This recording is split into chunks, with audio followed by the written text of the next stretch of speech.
자, 그래서 이제 우리 18페이지 이제 이번에 보면 청구기초가 바뀌지 아니할 것 이렇게 나와 있죠. 그렇죠?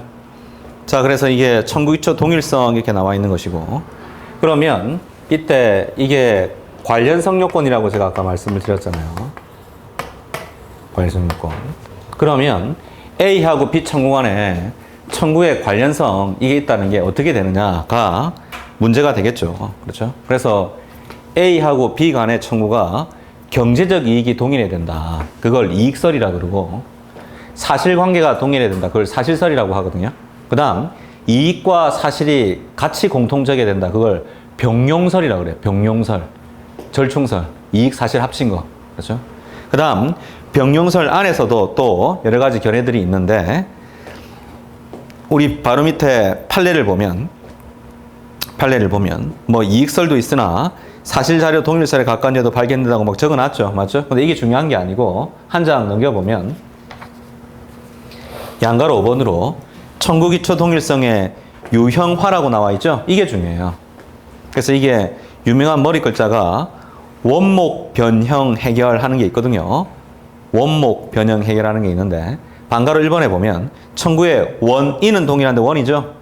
그 다음 방가로 2번 동일한 목적할 때 원목이죠. 변형이 뭐예요? 방가로 3번 변형물 부수물, 방가로 4번 해결 이렇게 되는 거죠. 원목 변형 해결 이렇게 되는 거죠. 머리 글자 따면. 그렇죠? 그러니까 시험에 잘 나오는 게 방가로 3번이거든요. 그래서 목적물 인도를 구하다가 그 이행불능을 원인으로 전보배상을 구하더라. 이러면 변형물 부수물에 불과한 거잖아. 맞아? 따라서 청구기초 동일성을 충족한다는 거죠. 충족한다는 거죠. 그 다음 여기를 보면 이 관련성 요건은 제가 아까 무슨 요건이라고 그랬어요?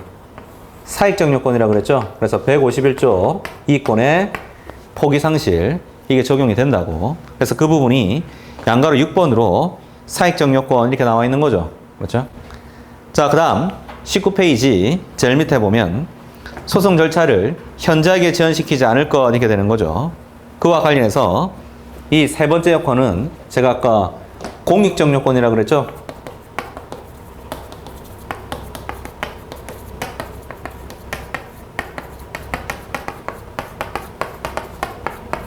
이건 공익적 요건이다 이 말이에요. 그래서 법원에 직권조상이라고 말씀을 드렸는데, 자, 갑이 을한테 A라는 청구를 하다가 B로 바꿨어요. 그렇죠? 그러면 그게 소송 절차를 현저하게 지연시키지 않으려면 어떻게 해야 될 것 같아요? A 청구에 대한 소송 자료를 B 청구에 대한 소송 자료로 바꿔쓸 수 있어야죠. 맞죠? 다른 말로 하면 바꿔쓸 수 없다면 기존의 소송 절차를 현저하게 지연시키는 거죠. 그게 지금 20페이지 제일 위에 양가로 2번 판례거든요. 그 판례 읽어보면 청구의 변경이 있는 경우에 새로운 청구를 심리하기 위해서 종전의 소송 자료를 대부분 이용할 수가 없고 별도의 증거 제출과 심리로서 이렇게 지연시킨다면 이를 허용하지 않는 결정을 할 수가 있다 이렇게 적혀 있는 거죠. 그렇죠? 반대로 얘기하면 이렇게 기존의 소송 절차를 그대로 이용할 수가 있다면 이때는 소송 절차를 현저하게 지연시키지 않는 거죠. 그렇죠? 자, 그 다음 소병합의 일반 요건을 갖출 것, 이건 절차 공통, 관할 공통을 갖춰야 된다고 제가 말씀을 드렸고, 그 다음 절차 이렇게 나와 있고요. 자, 청구의 변경은 이니셔티브가 원고한테 있습니다. 주도권이. 피고가 청구 변경할 수는 없죠. 혹시 피고가 청구 변경을 할 수 있는 경우가 어떤 게 있겠어요? 반소 제기하면 반소에 대해서는 당연히 가능하겠죠. 그렇죠? 그 다음 방식 이렇게 나와 있고요. 자, 이런 법전을 펴보면 262조 2항이죠. 262조 2항에 보면 거기 보면 청구 취지 변경은 서면으로 한다는 말이 있죠. 그럼 반대로 해석하면 청구 원인 변경은 말로 해도 상관없잖아요. 청구 원인 변경은 말로 해도 됩니다. 그걸 구술설 이렇게 얘기하거든요. 현재 통설 판례이고, 대신 262조 2항의 반대 해석으로 청구 원인 변경은 말로 해도 되는 거죠. 대신 이건 전제가 있어요. 원고 갑이 청구 원인 변경을 말로 할 때 피고 을이 출석에 있어야 돼요. 피고 을이 출석도 안에 있는데 원인 변경을 말로 해버리면 을의 반대 신문권을 침해하는 거죠. 을의 반대 신문권을 침해하게 되잖아. 그렇죠? 자, 이때는 위법하다는 게 판례입니다. 그 부분이 양가로 1번에 보면 상세하게 적혀 있고요. 그 다음 청구 취지 변경은 서면으로 해야 되는데 이것도 151조 이익권의 포기 상실 대상이에요. 그래서 청구 취지 변경을 모르고 말로 했죠. 근데 을이 즉시 이의 안 했잖아요. 그럼 적법해집니다. 그게 양가로 2번에 보면 적혀 있는 거고요. 그 다음 이때 청구 변경에 서면은 일종의 소장에 준하는 거죠. 그래서 265조를 펴보시면 262조 서면 냈을 때 청구 변경서를 냈을 때 그때 시효 중단되거든요. 그때 시효 중단이 됩니다. 그렇죠? 그게 지금 21페이지 제일 위에까지 적혀 있는 거고요. 그래서 우리 앞에서 공부하실 때 소장 제출하면 시효 중단되죠. 부본이 송달되면 어떻게 돼요? 소송이 계속되잖아. 그럼 청구 변경서도 마찬가지예요. 청구 변경서를 냈을 때 시효가 중단되겠죠? 대신 청구 변경서의 그 부본이 상대방한테 송달이 되지 않겠어요? 그럼 소송이 어떻게 돼요? 계속되겠죠. 그 부분이 21페이지 제일 위에 보면 소송 계속 효력이 발생한다. 뭐 이런 식으로 적혀 있는 것이고요. 적혀 있는 것이고. 그 다음 인지액 산정인데 자, 이 인지액은요. 인지액과 인지액을 비교하는 겁니다. 속가와 속가를 비교하는 게 아닙니다. 그래서 보통 인지액이 곱하기 0.5% 정도 되거든요. 인지대가 뭐예요? 법원을 이용하는 수수료를 말하는 거죠. 그렇죠? 그러면 A에서 B로 바꿀 때 B의 인지액과 A의 인지액을 비교해서 빼는 거죠. 빼면 뭐예요? 차액이죠, 차액. 그 차액을 붙이면 되는 겁니다. 그걸 차액설 이렇게 얘기를 하는 것이고 그 다음 바로 밑에 심판 이렇게 나와 있죠. 자, 그래서 청구 변경의 부적법 이렇게 나와 있지 않습니까? 그렇죠? 자, 그래서 이런 법전으로 263조를 펴보시면 청구 변경을 했는데 그게 부적법이에요. 그때는 불허가 결정이라는 걸 합니다. 263조 청구 변경이 신청이 부적법하면 불허가 결정하거든요. 이 변시에 나온 건데 이 불허가 결정에 대해서 갑이 독립해서 항고할 수 있을까요? 안 됩니다. 물어볼게요. 갑이 을한테 A라는 청구했는데 A를 왜 B로 바꾸고 싶어 하겠어요? 갑이 청구 기각 날 것 같으니까 바꾸고 싶어 하겠죠. 근데 A에서 B로 바꾼다고 청구 변경 신청했는데 불허가 결정나면 A 부분에서 청구 기각 나겠죠? 그럼 갑이 항소하세요. 항소심 가가지고 1심에서 청구 변경 불허가 결정이 그게 잘못됐다고 다퉈. 그럼 종국 판결에 대한 불복 절차로 다투면 되는 것이지 항소로 다투면 되는 거지 항고할 이유가 있다 없다? 없어요. 그 부분이 청구 변경의 부적법 읽어보면 그렇게 적혀 있습니다. 있습니다. 그 다음 청구 변경의 적법과 신청구의 심판 이렇게 나와 있는 거죠. 그와 관련해서 양가로 1번, 양가로 2번 뭐 적혀 있는데 청구 변경이 적법하죠. 자, 교환적 변경이 적법해요. 그럼 어떻게 보면 돼요? B라는 청구를 1심으로 심판하면 되는 거예요, 이제. A 청구는요, 소치하로 없어졌잖아, 그냥. 그렇죠? 처음부터 B가 심판이야, 그냥. 심판 대상이야. 소치하는 소급에서 없어진 거니까, 소가. 그렇죠? 그 다음, 추가적 변경이 적법하면 어떻게 돼요? 그럼 처음부터 단순 병합, 선택적 병합, 예비적 병합으로 봐서 계속 심리하면 되는 거죠. 계속 심리하면 되는 겁니다. 그런 것들이 적혀 있는 것이고요. 자, 그 다음 22페이지 제일 위에 청구 변경의 간과 이렇게 나와 있죠. 그 청구 변경의 간과에서 양가로 1번 별표 한 개하고 여기에 대원 판례가 있고 변호사 시험에 이 2003년 판례가 나온 적이 있거든요. 자, 그래서 여기 잠깐 보면 이 갑이라는 사람이 을한테 자동차를 빌려줬어요.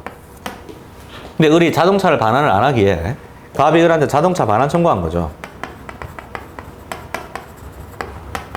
뭐 할 수 있죠. 자, 근데 문제는 소송 계속 중에 을이 자동차를 분실했다는 걸 알게 됐단 말이에요.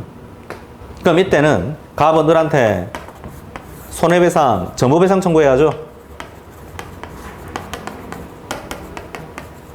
그래서 자동차 반환 청구하다가 전부배상 청구에 교환적 변경이라는 걸 하면 된다 이 말이에요. 맞죠? 그럼 이때 이게 신청구 제기, 구청구 어떻게 됩니까? 취하 이렇게 되는 거죠. 신청구 제기, 구청구, 취하 이렇게 되는 거잖아요. 맞죠? 자, 그러면 이때 이제 법원의 심판 대상은 이 부분이죠. 근데 소취하된 부분에 대해서 갑청구 인용을 한 거예요. 그럼 여러분이 을이면 항소하겠죠, 이거? 잘못됐으니까. 그럼 항소심은요, 항소를 인용해야죠. 왜? 소취하된 부분을 판결하면 안 되잖아. 잘못된 판결이잖아. 그러면 항소를 인용하고 그 다음 1심 판결 취소하고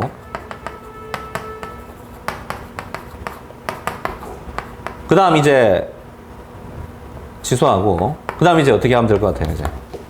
이제 그때는 소치하를 간과하고 잘못 판결한 거니까 법원은 판결로 소송 종료 선언이라는 걸 해야 되거든요. 소송이 끝났다. 그래서 판결로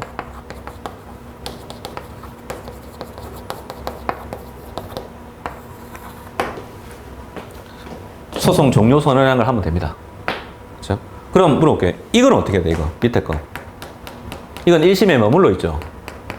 청구에 교환적 변경이 됐는데 판결 안 했잖아. 그럼 이건 재판 누락이죠.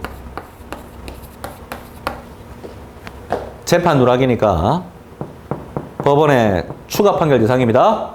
210이죠. 그 1심 법관의 추가 판결 대상이 되는 거예요.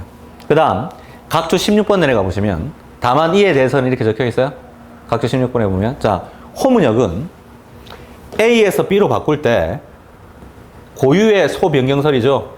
A 부분이 소치화된 적이 없다 그러잖아. 심판 대상만 A에서 B로 바뀐 거거든요. 심판 대상만 A에서 B로 바꾼 거죠. 그럼 이렇게 돼요. B를 심판해야 되는데 A를 심판 잘못했죠. 이건 처분권주에 반하는 거잖아요. 그럼 이 판결은 처분권주에 반하는 판결이죠. 그럼 우리 앞에서 원래 처분권주의 배워보면 을이 항소하면 전부 다 2심 돼야 되거든요. 그러면 이 밑에 부분도 어떻게 돼요? 2심 된다는 게 호문역이에요. 그게 각주 16번입니다.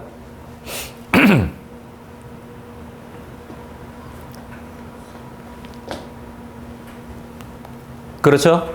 그럼 이게 나왔다면 소수설도 뭐 이렇다고 적어주면 뭐 퍼펙트죠? 퍼펙트 아니겠어요? 그렇죠.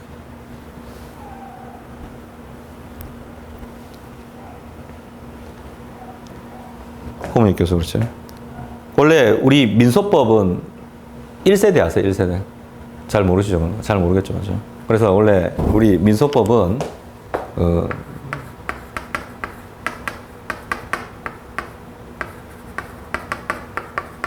이분들이 1세대고요.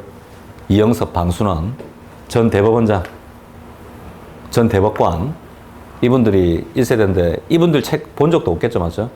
법학도서관에 가면 이분들 책이 있는데 53년판 이런 게 있거든요. 뭐 60년판 이렇게 있는데 이만해. 얇게가. 일본 책 뺏겨가지고 이거밖에 안 돼. 이거만 민소법 다 한 거예요. 근데 그게 지금 점점 이래 되는 거예요, 지금. 맞죠? 그래서 이분 다음에 세대가 이제 이시훈 교수, 뭐 정도현 교수 이런 분들이고 이분 다음 세대가 누구예요? 정확히 말하면 0.5세대 이하가. 그게 호문역이고 호문역 교수. 그렇죠? 그 다음 그 밑으로 좀 이렇게 쭉쭉 이제 또 여러 가지 또 있겠죠? 그렇죠? 후학들이 이렇게 있는데 근데 민소법은 사실은 교수가 거의 없어요. 요즘 후학이 별로 없습니다. 실제로. 그렇죠? 왜 후학이 없을 것 같아요? 굶어 죽거든요. 뭐 해봤자 뭐 이거 뭐 팔리질 않는데 뭐 어디 가서. 그렇잖아요. 그렇죠? 요즘 대학도 확 줄어들었잖아요. 지금. 그렇죠? 로스쿨 교수요? 로스쿨 교수는 기본적으로 그게 있어야 되는데. 변호사야 되는데. 기본적으로는. 그 다음, 아니면 뭐 외국 유학 갔다 오든지 뭐 이렇게 돼야 되는데. 실제로. 자, 그 다음 이제 양가로 2번. 추가적 변경의 경우 나와 있죠. 추가적 변경 같은 경우에는 읽어보면 간고하고 구심판반, 구청구만 심판했다면 통설은 원칙적으로 이를 이유로 원판결을 취소 환정할 여지가 없고 누락된 신청구는 원심에 계속 중이겠죠. 계속해서. 따라서 추가 판결하면 충분한 거죠. 그렇죠?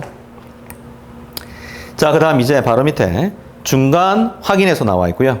264조. 야, 중간 확인에서는 이건 작년에 이제 공인노무사 시험 단문으로 나온 적이 있고 이번에 변호사 시험에 나온 적이 있어요. 중간 확인에서. 자, 그래서 여기 잠깐 지워보겠습니다. 제가. 이 중간 확인에서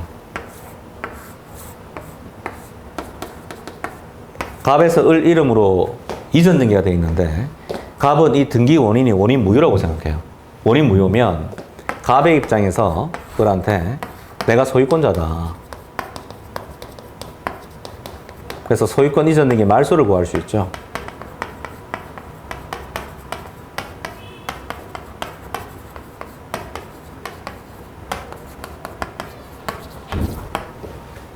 그럼 이 그림에서 소송물은 뭐예요? 소유권 이전 등 말소 이행 청구의 소송물이죠. 이때 이 소유권이 뭐죠? 이게 법률관계 성립 여부 메인대잖아. 다른 말하면 선결적 법률관계. 그럼 이 그림에서 갑이 을한테 이 소송에서 갑이 승소확정 판결 받았거든요. 그때 판결 이유 부분에서 이 이유 부분이 판단되겠죠. 그래서 주문이 있고 이유가 있을 때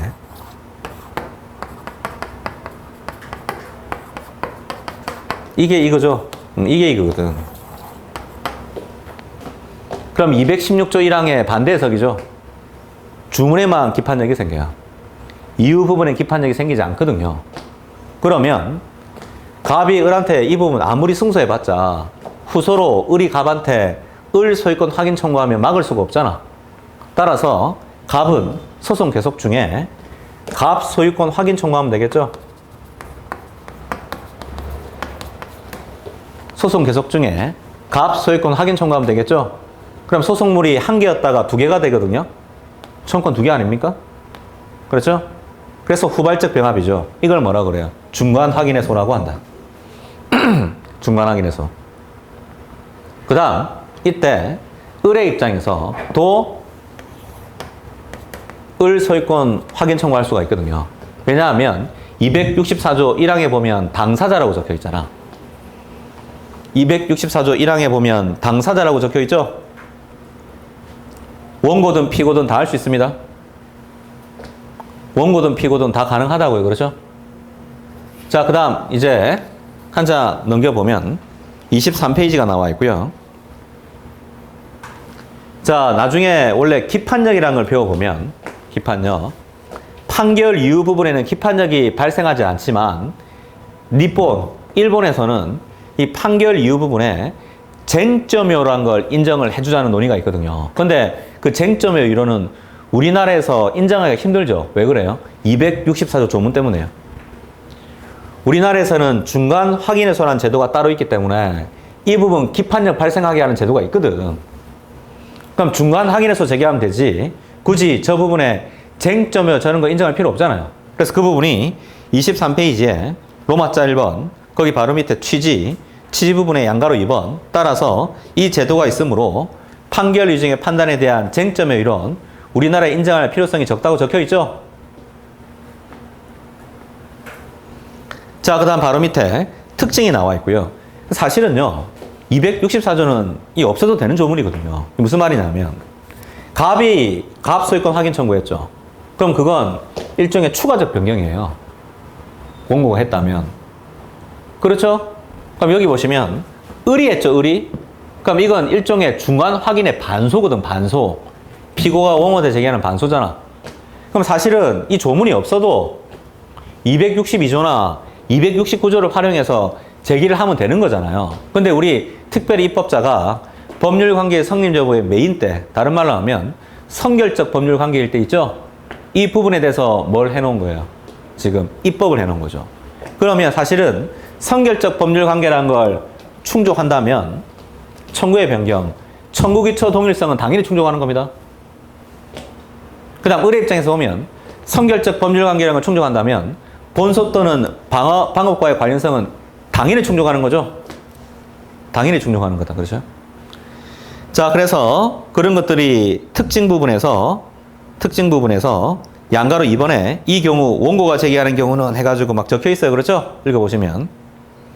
그 다음 요건에 보면 첫 번째 본래의 소가 사실심의 변론 종결 전이어야 되고요. 그렇죠? 그 다음 24페이지 제일 위에 선결관계에 있는 법률관계일 것 이렇게 나와 있는데 자, 이 그림에서 이게 본래의 소죠. 그 중간 확인의 소가 제기되었다가 이 본래의 소가 취약 악화돼서 없어졌어. 예를 들어서. 그럼 이 중간 확인에서 어떻게 될까요? 소멸해야지. 중간 확인에서 소멸해야지. 왜? 선결성이 없어지니까. 이걸 뭐라 그래요? 현실설이라 그래요. 현실설. 현실적으로 본래의 소가 계속 존재하고 있어야 돼요. 그래서 그 부분이 선결관계에 있는 법률관계일 것, 그 부분에서 네 번째 줄 내려가면 선결관계는 이론상 선결관계이면 족한가 현실적으로 성립된 선결관계 하는가 문제가 되지만 현실적으로 존재하여야 한다 이렇게 적혀 있잖아. 그렇죠? 그 다음 다툼이 있어야 되고요. 다른 법원의 전속관할에 속하면 안 되죠. 그 다음 이제 절차와 심판 이렇게 나와 있고요. 그래서 한 장 넘겨보면 이에 대해서 25페이지 제일 위에 보면 양가로 3번으로 피고의 소송 대리인이 이렇게 나와 있어요. 25페이지 제일 위에 양가로 3번으로 피고의 소송 대리인이 뭐 이렇게 나와 있죠. 그렇죠? 이건 무슨 말이냐. 자, 이 그림에서 A라는 소송 대리인이 있고요. B라는 소송 대리인이 있다고 해봅시다. 이 그림에서. 그러면 갑을 대리해서 A가 중간 확인해소를 제기했죠. 그건 일종의 청구의 추가적 변경이라 그랬잖아요. 그럼 여러분 법조는 90조 펴보세요. 90조. 90조 펴보면 청구의 변경은 90조 1항입니까? 2항입니까? 1항이야. 특별수권사항 아니거든. 90조 2항 1, 2, 3, 4, 5에 없잖아. 조문에 보면. 대신에 을을 대리해서 B라는 사람이 을 소유권 확인 청구하는 건 일종의 반소거든요. 반소. 반소는 90조 2항 1호를 보면 90조 2항 1호를 보면 거기 반소의 제기는 특별수권사항이죠. 그렇죠? 그렇게 구별한다는 게 동설입니다. 그 부분이 25페이지 제일 위에 보면 양가로 3번으로 나와 있는 거예요. 양가로 3번. 피고의 소송 대리인이 중간 확인해소를 제기하면은 뭐 이렇게 나와 있는 거예요. 그렇죠? 자, 그 다음 이제 심판 이렇게 나와 있고요. 그렇죠? 그 다음 25페이지 박스 판례 별표한 게 하고 이 박스 2008년 판례인데 야 지금 몇 년도예요 지금? 2022년이죠. 2022년 변호사 시험 기출 이제 나왔어 이제. 아유 참 14년 만에 나왔네 진짜. 자, 그래서 여기 잠깐 보면 갑이라는 사람이 이렇게만 제기했었거든요. 이렇게만. 갑이 을한테 소유권 이전 등의 말소를 구했었는데 여기서 갑이 갑 청구 기각이 났었던 거죠. 그게 확정이 됐던 거예요. 갑 청구 기각이 확정이 됐었다고요. 그러면 갑의 입장에서는 이걸 취소시키려면 갑은 재심해소를 제기를 해야 되겠죠? 갑은 뭘 제기해야 돼? 재심해소라는 걸 제기를 해야 되겠죠? 근데 재심 절차에서 갑이 중간에 갑 소유권 확인 청구를 추가한 거예요. 추가할 수 있어요. 재심 절차에서 중간 확인해서 가능합니다. 근데 법관이 심리를 해보니까 갑한테 재심 사유가 없는 거예요. 그 재심 사유는 451조 1항을 보면 1호부터 11호까지 딱 나와 있거든요. 그럼 재심 사유가 없다. 그럼 재심해소를 각하해야 될 것 같아요. 재심 청구를 기각해야 될 것 같아요. 재심 사유가 없으면 자 재심소 각한 것 같다. 아니다 기각이다 기각. 재심 사유가 없으면 재심 청구 기각해야 됩니다. 그러면 이 재심 청구는 기각되겠죠? 그러면 이건 어떻게 돼요 이거? 재심 청구 기각되면 선결성이 없어지잖아요. 이거 없어졌는데 본래 소가 중간 확인의 소는 소를 각하해야 돼요. 이때는 선결성이 없어져서 부적법해지니까 소를 어떻게 돼요? 각하를 해야 돼. 소각하. 이걸 반드시 주문에 적어야 돼요. 소송물이었기 때문에 반드시 주문에 적어야 됩니다. 그게 지금 25페이지 박스에 있는 판례죠? 25페이지 그 박스 줄건 거 읽어보면 한편 중간 확인에서는 단순한 공격 방어 방법이 아니라 독립된 소임으로 이에 대한 판단은 판결 이후에 기재할 것이 아니라 전국 판결의 주문에 기재할 것이므로 재심 사유가 인정되지 않아서 재심 청구를 기각하는 경우에는 중간 확인해소를 각하하고 이를 판결 주문에 기재해라 이렇게 적혀있죠. 그렇죠? 자, 그 다음 26페이지 이제 반소하면 되는 거죠? 26페이지 반소. 자, 이 반소는 뭐 내용도 많고요. 우리 시험에 단골 손님이죠.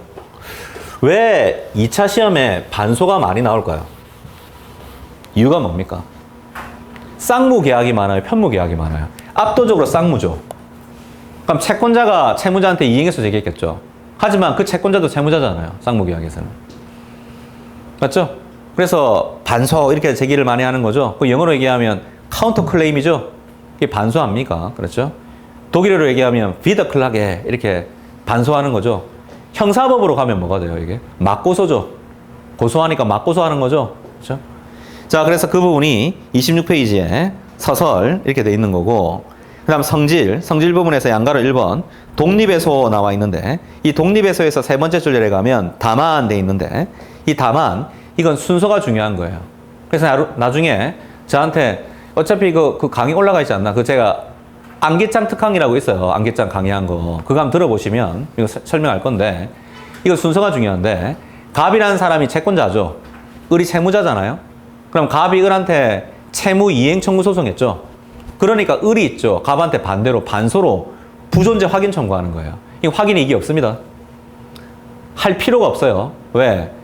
을은 그 본래 소의 청구 기각 주장 이상하는 의미가 없거든요. 채무 부존재 확인 청구란 건. 그래서 그 부분이 독립의 소 부분에서 세 번째 줄열에 가면 다만 다음에 적혀 있는 거거든요. 읽어보시면. 그렇죠? 대신 양가로 2번 반소의 당사자 나와 있죠. 별표 한 개 하고. 우리 반소란 건 잘 생각해 보면 이 원래 원고가 피고 을한테 이행해서 이렇게 제기했잖아요. 맞죠? 그럼 을이 있죠. 이렇게 제기하는 게 반소잖아요. 이게 반소죠. 이게 원래 피고가 원래 원고한테 하는 거잖아. 이것도 반소인가요? 그러면 혹시?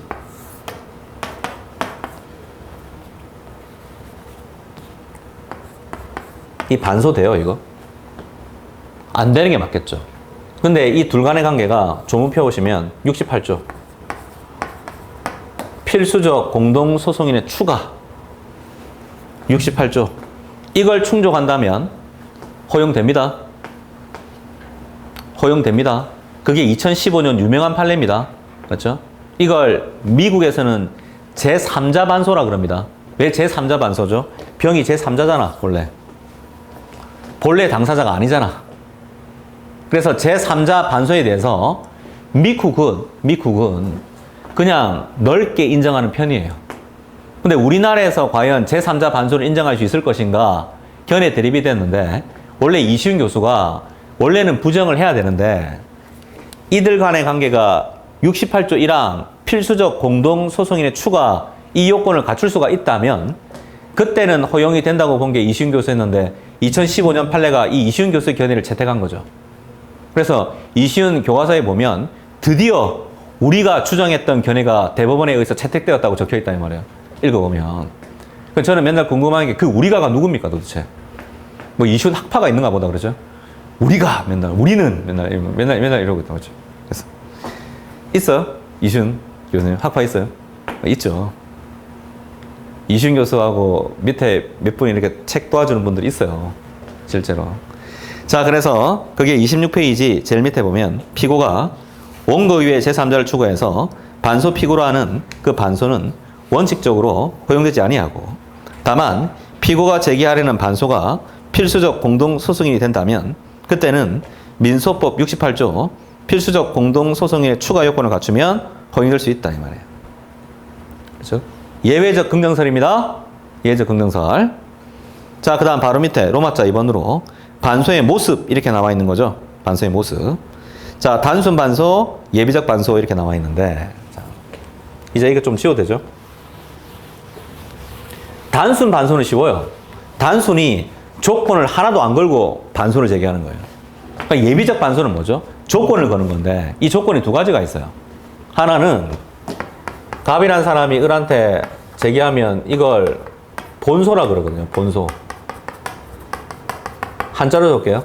본소. 그러면 이 본래소 본자가 약간 왜 이래? 이 본소. 그렇죠? 그러면 이 본소가 인용이 될 수도 있죠. 이 본소가 뭐가 될 수 있어요? 기각이 될 수 있단 말이야. 기각이. 그렇죠? 그래서 보통 보면 99%는 이 본소 청구가 인용이 될 것을 정지 조건으로 하는 겁니다. 인용이 될 것을 조건으로 해가지고 을이 갑한테 소를 제기하는 거예요. 을이 갑한테 소를 제기합니다. 이걸 예비적 반소라 보통 불러요. 예비적 반소.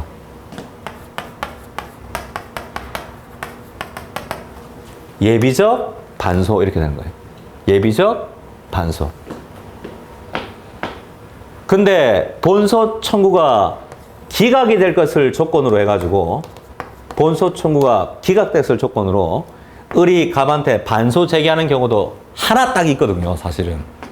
딱 하나 있어요, 실무에서. 그래서 그게 여러분 법전으로 215조 2항을 펴보시면 215조 2항을 펴보시면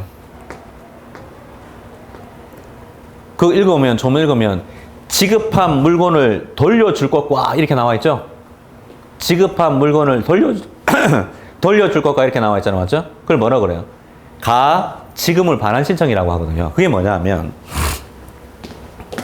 갑이 을한테 1억 대여금 이행 청구의 소를 제기하는 거죠.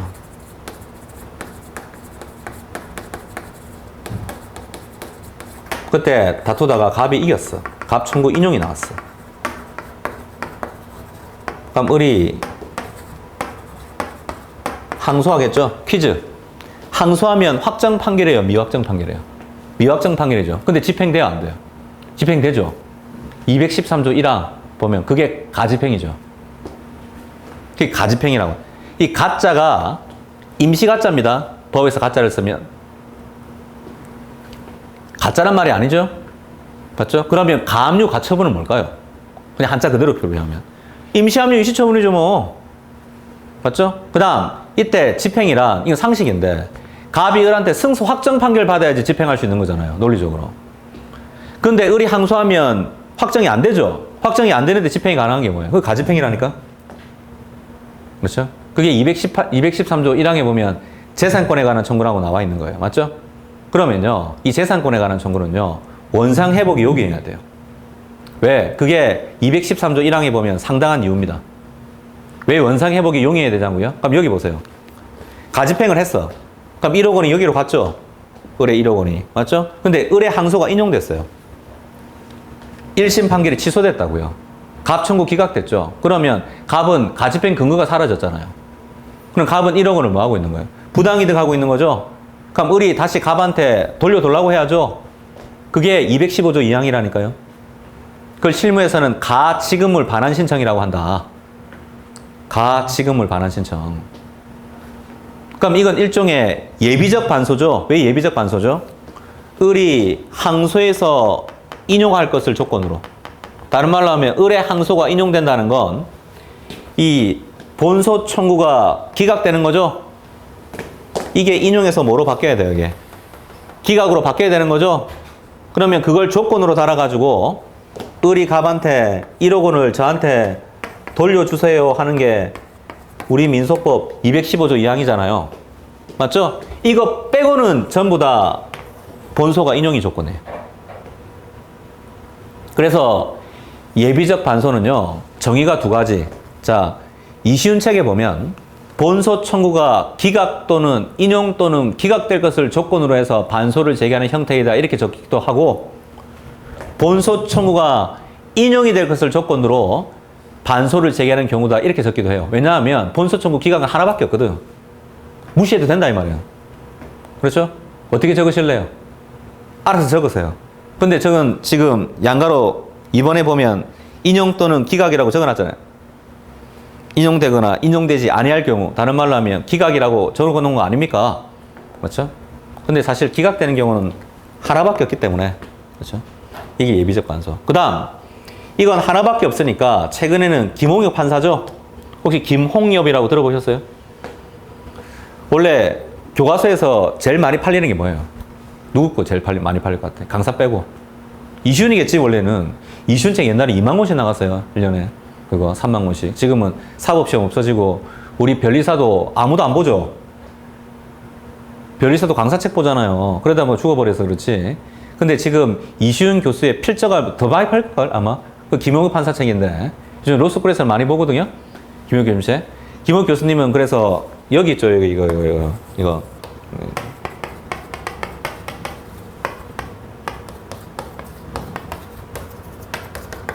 이렇게 불러. 하나밖에 없으니까 부진적 예비적 반소라고 부른다. 그게 지금 각주 어디 있어요? 지금 각주 20번에 보면 각주 20번 제일 끝에 뭐 김홍엽 나와 있습니까? 나와 있어요. 그래서 나중에 이 책이 제가 괜찮은 게 나올 건데, 그렇죠? 제 책의 특징이 뭐냐 하면 각주가 다 고득점 할 거예요. 각주를 잘 읽어보면 다 소수견해라든지 좀 참고해야 될 걸 다 적어놨거든요. 해가지고. 자, 그 다음 다시 본문으로 올라오면 양가로 2번 다시 예비적 반소 나와 있는데 이 예비적 반소 부분에서 네 번째 줄 내려가면 예비적 반소에서 본소, 반소 모두 각하를 했대요. 본소, 반소 모두 각하했대. 그럼 제가 예비적 반소, 이게 보통 예비적 반소라 그랬잖아요. 본소천과 인용이 될 것을 조건으로 해서 반소 구하는 형태라고. 근데 심리해 보니까 이게 각하고요. 이것도 각하예요. 그럼 소각하가 됐다는 건 부적법하다는 거죠. 소송 요건 흠결이라는 얘기잖아, 맞죠? 그래서 원고만 여기에 대해서 항소한 거예요. 간만 항소했다고, 간만. 그러면 항소 불 가분의 원칙 때문에 전부 다 확정 차단되고 2심되고 대신 불이익 변경 유지 원칙 여기만 심판 대상이에요. 갑이 불복한 부분은 여기니까 이거 심리하면 안 되는 거예요. 그렇다는 게 이시훈 교수인데 대법원 판례는 아니래요. 대법원 판례는 둘 다 심리해야 된답니다. 둘 다 심리해야 된답니다. 왜? 자, 제가 아까 불이익 변경 유지 원칙은 어디에 바탕을 두고 있다고 그랬어요? 처분권주의. 그러면 부적법 각하한다. 소송 요건은 흠이니까 각하한 거죠. 소송 요건은 직권조사항이거든요. 직권조사항은 처분권주의 적용 안 되는데. 그렇죠? 그래서 그 부분이 저기 뒤로 가보시면 불변금이 제 책에 있거든요. 자, 그래서 134페이지 가보세요. 134페이지. 134페이지 제일 위에 보면 양가로 3번 예외 나와 있나요? 134페이지 제일 위에 보면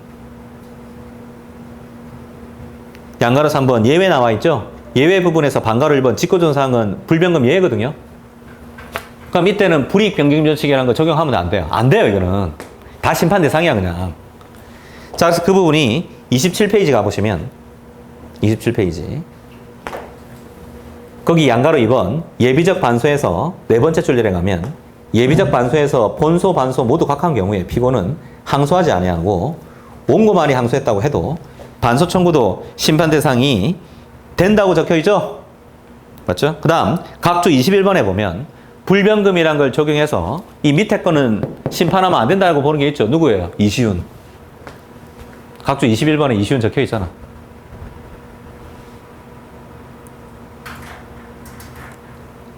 제가 예전에 알던 강사가 그래서 이 부분이 좀 신기해서 이시훈 교수를 저기 조선 호텔에서 만났대요. 웨스턴 조선에서 만나가지고 이거 썰었대요. 그 스테이크. 이시훈 교수님 초청해서 스테이크를 썼는데 문제는 이게 너무 궁금해서 이시훈 교수님 이거 왜 불변금이 적용됩니까? 왜 여기만 심리해야 되고 밑에 건 심리하면 안 되나요? 물어봤더니 판례는 다 심리해야 된다 그랬는데 그건 불이익 변경금 원칙이 적용되기 때문이죠. 이렇게 얘기했대요. 그 자기는 왜 불변금이 적용되는지 물어본 거잖아요. 다시 물어봤대요. 왜 불변금이 적용되냐 물어보니까 그것도 다시 그건 불변금이 적용되기 때문이죠. 이렇게 답했대요. 무슨 말이에요? 근거가 없다는 얘기지. 그렇죠? 그래서 이건 죄송한데 판례가 맞습니다. 그렇죠? 이렇게 직권조사항은 이건 불변금하고 아무 상관이 없어요. 자, 그 다음 이제 재반소 나와 있죠? 재반소 별표한개하고 변시기출이죠? 재반소가 뭔가요? 자, 다시 반소를 제기한 거죠. 그래서 이렇게 본소를 제기하니까 반소 제기하니까 갑이 다시 이렇게 제기하면 이건 재반소잖아요. 재반소. 그렇죠? 이 재반소잖아. 맞죠? 자, 이런 사안이 하나 있었어. 갑이 을한테 이혼 심판을 구했어요. 이혼 심판. 그래서 아기의 유기를 이유로 나를 왜 버려뒀니? 그래서 이혼 심판을 구했거든요. 그 다음 우리 가족법 안 배우시죠? 가족법 안 배우죠? 근데 이거 사실 상식인데 이혼하고 나서 제일 중요한 게 뭐예요? 이혼하면서 제일 중요한 거 재산분할 청구다. 재산분할 청구. 그렇죠? 그래서 누가 딴 데 강의하니까 애가 가장 중요해요. 그런데 상당히 도덕적인 사람이에요. 그렇죠? 상당히 도덕적인 사람이고 실무에서는 자기 거 갖고 와야 되거든요. 재산분할 청구가 제일 중요한 건데 N은 둘째 문제죠. 진짜 이혼 소송에서 그래요. 재산분할이 1순위 1순위 실제로. 자, 그래서 이게 재산분할 청구 이렇게 하고 이걸 보통 병합을 하거든요. 이런 식으로. 자기 몫을 가져가겠다 이 말이에요. 이혼 심판하고. 그렇죠? 자, 근데 문제는 을이 있죠. 갑한테 반소를 제기하는 거예요. 반소를. 그렇죠? 뭐라고? 또 이혼을 구하는 거죠. 왜? 당신 바람 폈잖아 하면서 부정행위를 막 주장하는 거야. 부정행위. 갑의 부정행위를. 그럼 피고가 원고한테 제기한 거니까 이건 반소잖아. 반소. 반소 아니야. 이건 반소. 그렇죠? 자, 근데 법원이 심리해 보니까 이건 이유가 없어요. 이게 이유가 있는 거예요. 갑이 바람핀 게 맞아. 그럼 이혼 되겠죠? 그럼 물어봅니다. 재산 분할은 어떻게든 이혼만 되면 되는 거잖아. 자기 몫을 가져가겠다는 얘기니까. 그러면 이 재산 분할 청구는 실질이 뭐예요? 재반소인 반소에 대해서 다시 반소를 제기한 꼴이잖아요. 갑이. 실질이 뭐라고요, 이거? 그래서 그 부분이 27페이지, 27페이지 재반소 부분에서 쭉 내려오면 줄 거 났죠?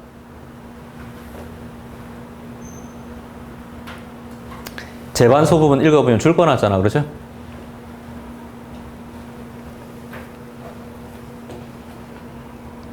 자, 그 다음 이제 요건과 관련해서 28페이지 제일 위에 사실심에 계속되고 변론 종결 전이어야 되죠. 그래서 제가 항소심까지 가능하다 그랬잖아.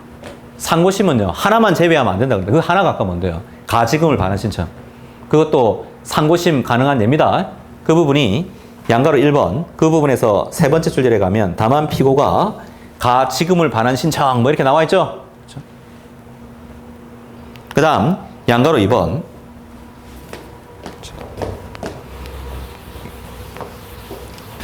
반소란 건요, 용어 자체가 이 본소를 전제로 하겠죠. 그럼 반소를 제기할 때 본소는요, 살아있어야 돼. 살아있어야지 이게 반소지, 논리적으로. 그렇죠? 그러면 이 본소는 반소의 제기 요건입니다. 하지만 나중에 이 본소가 취하각하돼서 없어져도 이 반소는 살아있어요. 무슨 말이냐? 존속 요건은 아니죠. 그래서 본소의 존재는 반소 제기의 요건이긴 한데 존속 요건 아닙니다. 제기 요건이지. 그 부분이 양가로 2번에 적혀 있는 거죠. 그렇죠? 그 다음 271조 별표한 게, 그 다음 여러분 법전으로 270조 한번 펴보세요. 여러분 법전으로 민소법 270조를 펴보시면 본소에 관한 규정을 준용하도록 돼 있죠. 그럼 여기 보세요. 예를 들어서 을이 있고 갑이 이렇게 있을 때, 이때 갑이 있고 을이 있다고 하면 원래 갑이 을의 동의를 받아서 이 본소를 취하하는 거죠. 취할 때 을은 원래는 이 반소 취할 때 갑의 동의가 원래는 필요합니까? 필요 없습니까? 원래는 필요해요. 을이 반소 취하는 것도 270조를 보면 본소에 관한 규정을 준용하는 거니까 266조 2항을 준용하거든요. 갑의 동의가 있어야지 을은 반소 취하를 할 수 있어요. 근데 그에 대한 특칙이 271조예요. 이 본소가 갑이 을에 대한 본소를 소취하를 하고 있다면 갑은 소송할 마음이 없다는 거죠. 그럼 갑의 동의가 없어도 을은 반소를 막을 수 있는 겁니까? 취할 수 있다 이 말이에요. 그게 지금 271조거든요. 대신 주의해야 될 거, 갑의 을에 대한 부분이 소취하가 아니고 이게 소각하다. 예를 들어서 소를 각하해야 된다. 그렇죠? 그렇다면 그건 을은 갑의 동의가 있어야지 반소취할 수 있는 겁니다. 왜냐하면 소취하되는 거하고 각하되는 거하고 다르죠. 각하되는 건 자기가 소송할 마음이 없는 게 아니잖아. 각하되는 거지. 그렇죠? 그래서 그 부분이 각주 24번 가보시면 각주 24번 본소가 각하된 경우는 포함이 된다 안 된다? 안 돼요. 안 된다 이 말이에요.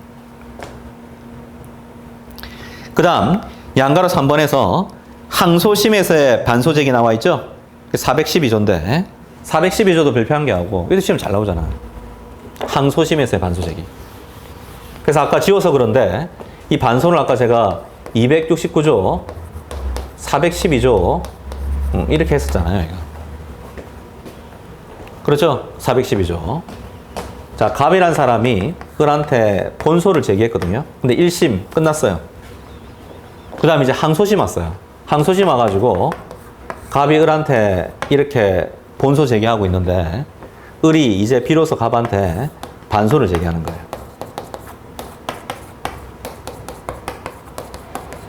이 반소를 이렇게 제기하는 거예요. 그럼 반소만 딱 보면, 반소만 보면 1심이 생략되어 있는 거죠. 항소심에서 비로소 반소를 제기한 거니까 이 1심이 생략되어 있는 거잖아요. 맞죠? 그래서 412조 1항에 보면 이 원고 갑의 동의가 있어야지만 반소를 제기할 수 있다 이 말이에요. 왜? 이건 신급의 이익이죠. 그래서 제가 아까 신급의 이익은 사익적 요건이라고 그랬잖아. 그럼 갑이 이 반소에 대해서 갑이 동의를 하고 있다면 갑은 신급의 이익을 포기하는 거잖아, 자기는. 이게 원래 조문이거든요.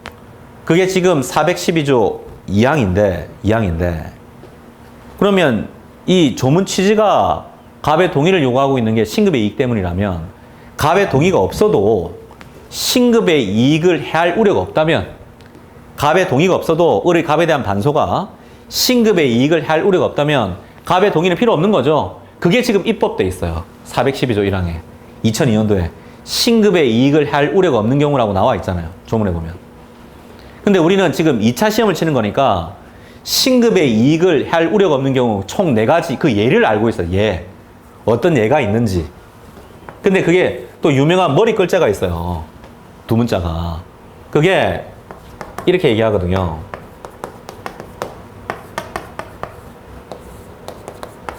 중원 좋아하세요? 중원? 그 중국 영화 보세요. 중원? 중원을 뭐 누빈다. 보니까 유튜브에 보니까 천녀유원이 공짜로 올라가 있대. 혹시 천녀유원이라는 영화 아세요? 왕조연 나오고. 아, 나이 차이가 많이 나네. 그렇죠? 그 저희 때 80년도 때는 완전 대박이었는데. 대박 영화인데 80년도. 88년도가 나왔나 기억이 안 나요. 89년도가. 대박 영화예요, 대박 영화. 자, 그래서 여기 보면 이렇게 그다음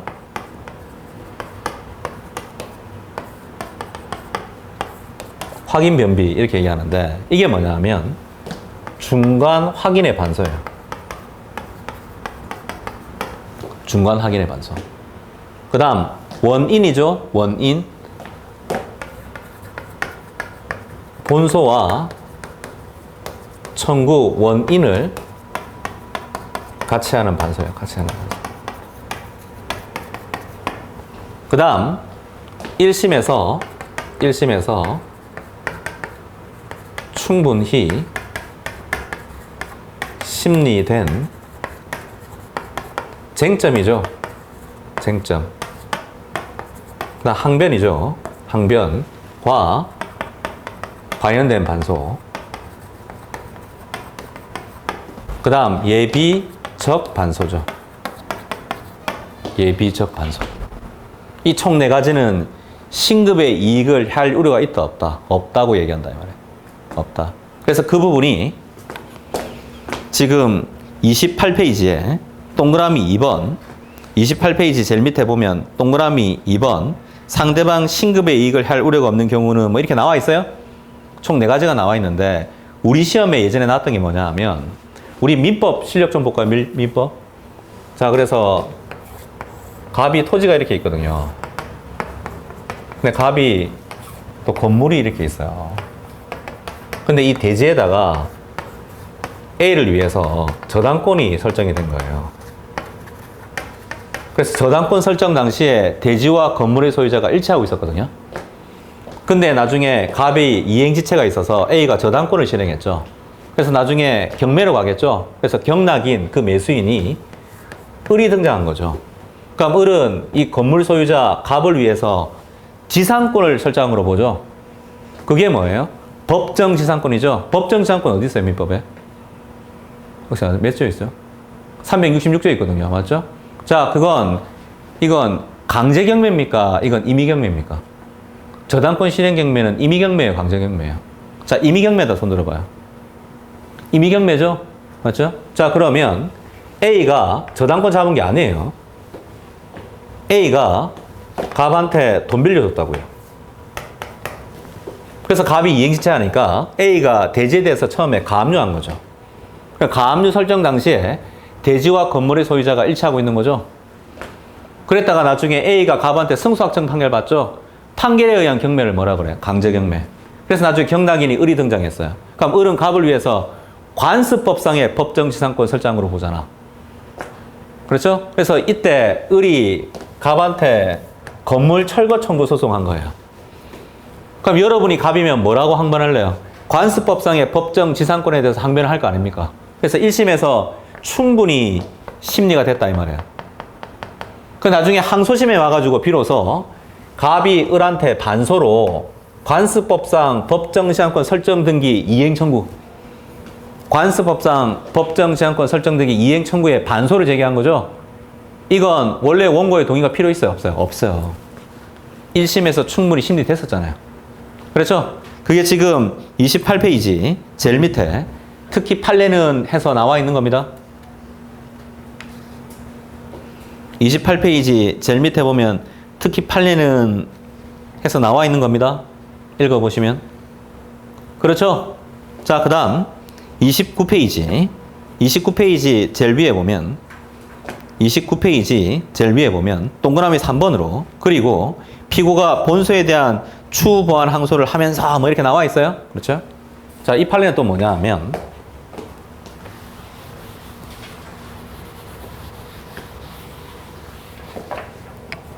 변호사 시험 나왔던 건데 갑이라는 사람이 을한테 소를 제기했는데 이게 본소였거든요. 이게 갑 청구 인용이 난 거예요, 이게. 그 다음 이게 확정된 거죠. 그럼 갑 청구 인용이 확정됐으니까 을의 입장에서는 재심해소 아니면 추후 보완 항소 뭐 이런 걸 해야 되거든요. 그러면 을은 우리 민소법 173조 추후 보완 항소란 걸 했어요. 그럼 이게 받아들여지면 나중에 1심 갔다가 항소심이 열린단 말이에요. 항소심이. 그래서 항소심 와가지고 비로소 을이 갑한테 항소심에서 반소를 제기한 거죠. 지금 이제 항소심이에요. 항소심. 항소심에서 반소가 이렇게 제기된 거예요. 자, 그런데 이때 이 추후 보완 항소라는 게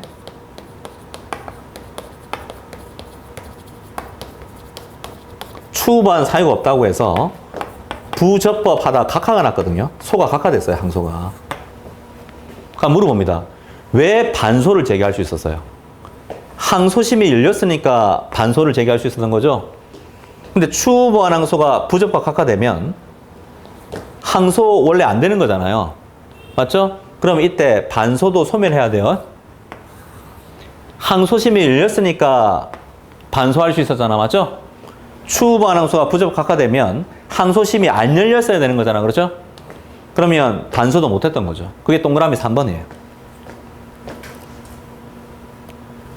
그래서 헷갈리지 말아야 되는 게 제가 아까 본소의 존재는 반소 제기의 요건이긴 하지만 존속 요건이 아니라 그랬잖아. 그 부분하고 아무 상관없어. 지금 이건 추후 보완 항소가 부적법해져서 이렇게 된 거지 본소가 부적법해진 게 아니잖아요. 아무 상관없어요. 그렇죠? 자, 그 다음 이제 상호 관련성 요건이 나와 있는 거죠. 그렇죠? 자, 그래서 양가로 1번 본소 청구와 상호 관련성 나와 있는데 이 동그라미 1, 2, 3번은요. 예를 보면 쉽습니다. 그러니까 예를 보면 쌍방의 이연 청구. 갑이 을한테, 을이 갑한테. 그 다음 동그라미 2번 원고가 어떤 교통사고에 의해서 손해배상 청구 소송하니까 을도 갑한테 같은 교통사고에 의해서 손해배상 청구하는 거.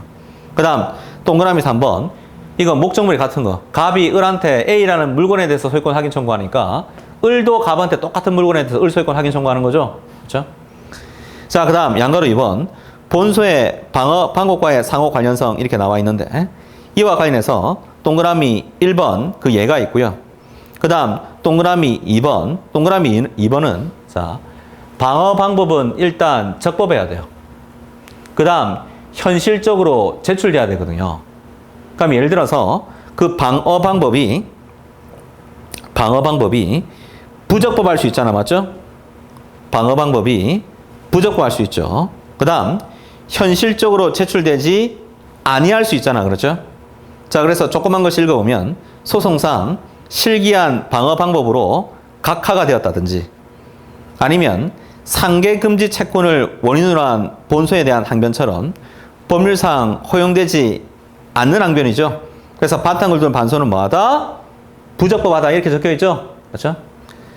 자, 그 다음 동그라미 3번 이거 별표한 게 하고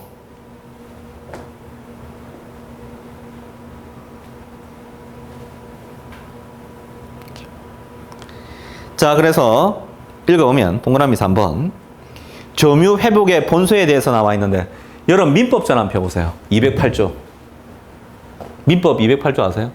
자, 그래서 여기 보면 점유의 소하고 본권에 관한 소는 서로 아무 상관이 없는 거잖아요. 맞죠? 그게 민법 208조거든요. 그게. 그래서 이런 경우가 있습니다. 갑이 어떤 물건의 점유자예요. 점유권자입니다. 그 다음 을이 소유권자예요. 그래서 어떤 물건을 갑이 점유하고 있으니까 을이 있죠. 자기 거잖아요. 그거 빼들어 왔어요. 이걸 뭐라 그래요? 침탈. 그럼 갑의 입장에서는 을한테 침탈 당했다면 우리 민법 204조 점유 회복 청구 소송 할 수 있죠? 맞죠? 자, 이때 을이 소유권자라 그랬잖아요, 제가. 그러면 을이 갑한테 내가 소유권자니까 방해하지 마라. 민법 214조 소유권에 기한 방해 제거 청구권이죠. 이걸 항변으로 할 수는 없어요. 항변으로 할 수는 없습니다. 대신 이건 가능합니다. 반소 제기는 가능하대요. 민법 214조 소유권에 의한 방해 제거 청구권을 반소로 제기하는 거죠. 반소로. 그렇죠? 그러면 이 반소가 가능하다고 하면 이렇게 돼요. 이게 본소죠. 이게 반소죠. 우리 민법 208조 서로 영향이 없어야 된단 말이에요. 그럼 법관이 심리해 보니까 갑이 점유권자가 맞았고요. 을도 소유권자가 맞았어요. 예를 들어서. 그럼 어떻게 해야 돼 이거? 둘 다 인용해요. 둘 다 인용하는 겁니다. 그게 원래 전통적인 견해예요. 현재 통설 판례.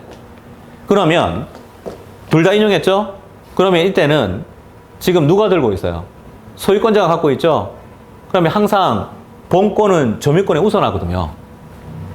본권은 점유권에 우선하도록 되어 있기 때문에 그냥 이거 소유권자가 들고 있으니까 그대로 놔두면 돼. 다른 말로 하면 이렇게 집행 단계에서 해결을 하면 됩니다.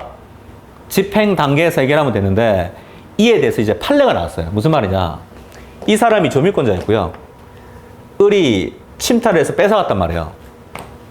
그래서 점유 회복 청구의 소를 제기한 거죠. 그러니까 을이 있죠.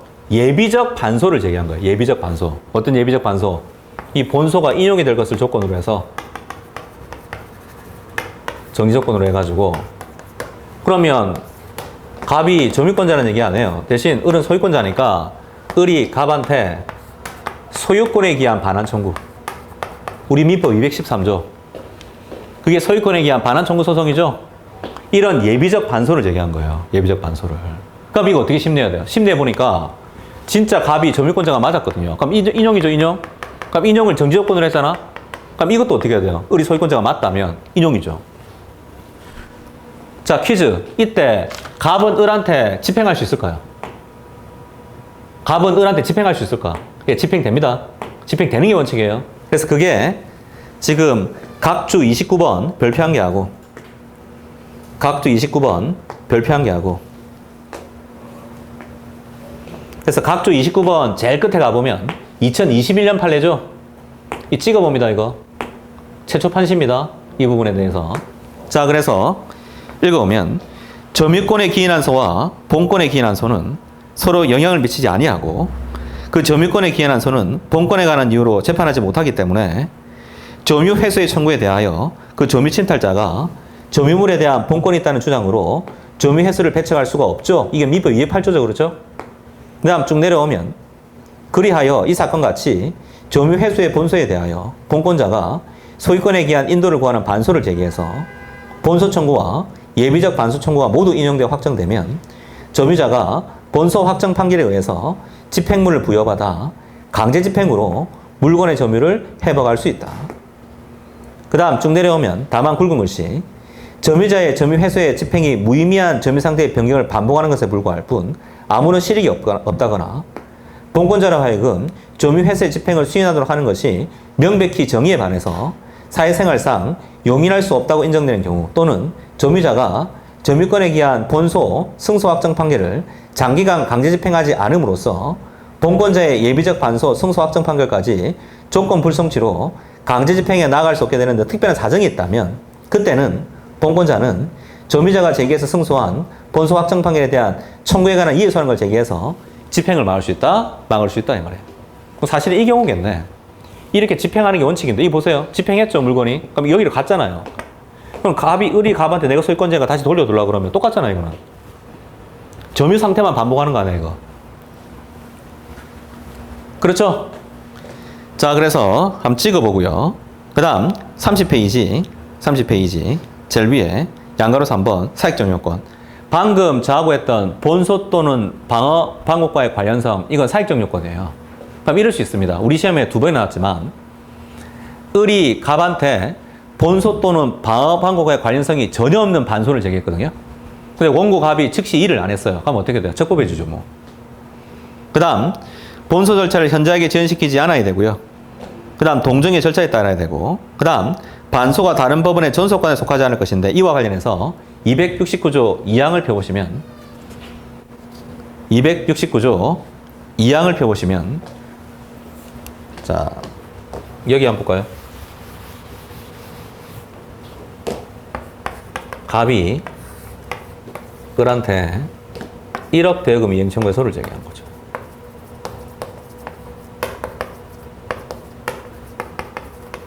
이렇게 하니까 이죠. 을이 있죠. 을도 갑한테 돈 받을 게 있대요, 자기도. 그래서 무려 5억 원이나 받을 게 있대. 그래서 매매대금 채권을 갖고 있거든요. 그럼 퀴즈. 을이 갑한테 5억 원 받을 게 있으니까 바로 매매대금 청구 소송을 했습니다. 그럼 피고가 원고한테 같은 재판부에 제기하면 이걸 뭐라 그래요? 이걸 반소라 그러죠, 반소. 그렇죠? 이 반소 적법이에요, 부적법이에요?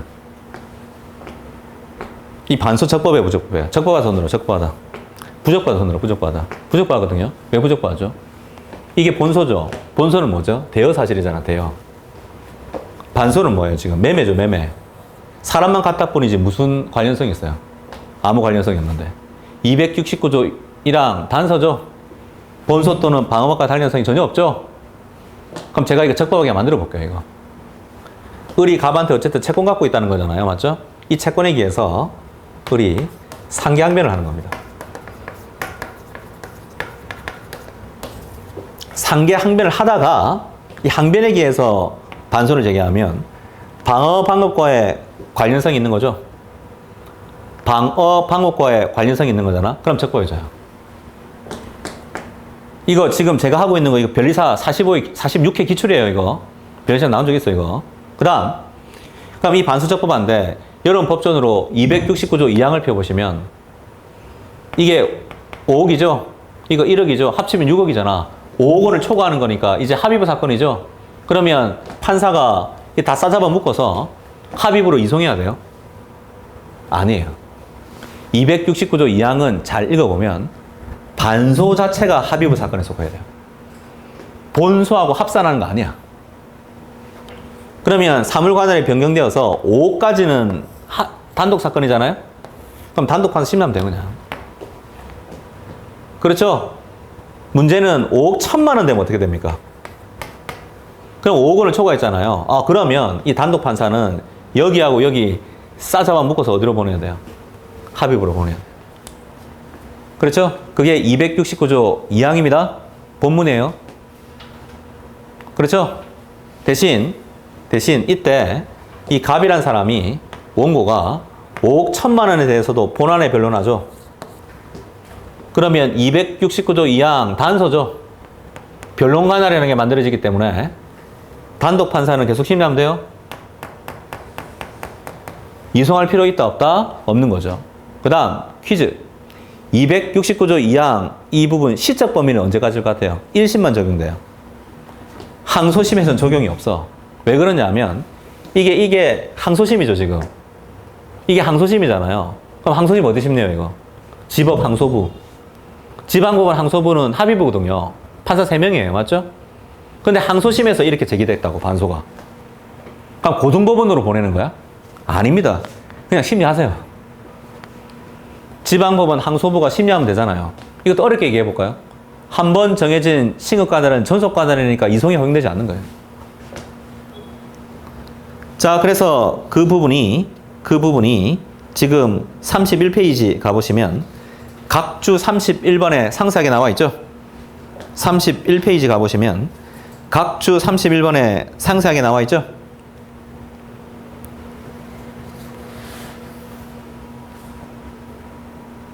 (269조 2항) 본문은 1심만 적용됩니다. 항소심은 적용이 있어요? 없어요? 없죠? 없습니다. 그 다음 31페이지 절차와 심판, 반소의 제기, 본소에 관한 규정을 준용하도록 했고요. 자, 그 다음 반소 요건 흠결의 경우 나와 있죠? 그래서 뭐 각하설, 분리심판설 뭐 이런 게 있고요. 그 다음 원래 본소하고 반소가 이렇게 같이 병합되어 있는 상태라면 여러분이 법관이죠. 변론을 분리해가지고 먼저 판결하겠다. 일부 판결하는 게 될까 안 될까? 본소, 반소. 일부 판결하는 거. 된다 손 들어보면 된다. 될 것 같다. 안 될 것 같다 손 들어보면 안 될 것 같다. 돼요. 조문상으로. 200조 2항표 보시면 200조 2항에 보면 1항 준용하죠. 그 본소, 반소 나와 있지 않나요? 200조 2항 보면 1항 준용하니까 일부 판결이 안 되는 건 아닙니다. 할 수는 있습니다. 그렇죠? 자, 그 다음 이제 32페이지 다수 당사자 소송하면 되는 거죠? 다른 말로 하면 주관적 병합하면 되는 거잖아. 맞죠? 자, 가시었다 계속 하도록 하겠습니다.